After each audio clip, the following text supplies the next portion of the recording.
When we're looking at Cicero's portrayal of courage in On Duty's Book 1, we can ask ourselves a very important question.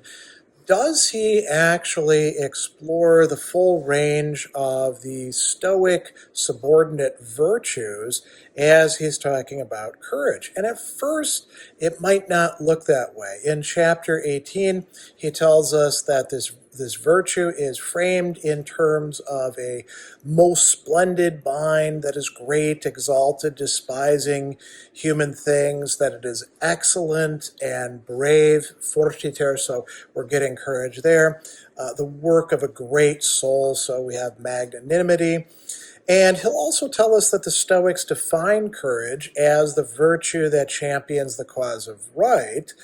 And then in chapter 20, he'll tell us that a mind that is strong and great is marked by two things mostly.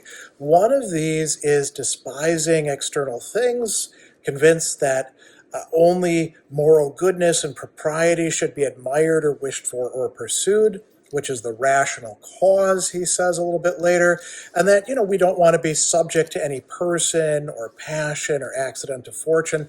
The second thing is that we do deeds that are great, useful, arduous, laborious, or dangerous, and there he talks about the usefulness of courage. So far it doesn't sound like we're getting the full panoply of subordinate virtues, but he does mention very consistently not only bravery, dealing with danger and fear, and magnanimity, but also endurance, bearing what is painful unflinchingly. He mentions being invincible to toil, labore, which sounds an awful lot like another one of the sub-virtues. And then he brings up at one point constancy, an animi constantis, which we could also translate as resoluteness. So there's quite a large range that's being mentioned there that I think Cicero is relying upon his readers to grasp. A little bit later, he's going to say that all of this, everything involved in courage, is reflective of the soul rather than the body, though we shouldn't be saying the body doesn't have any role.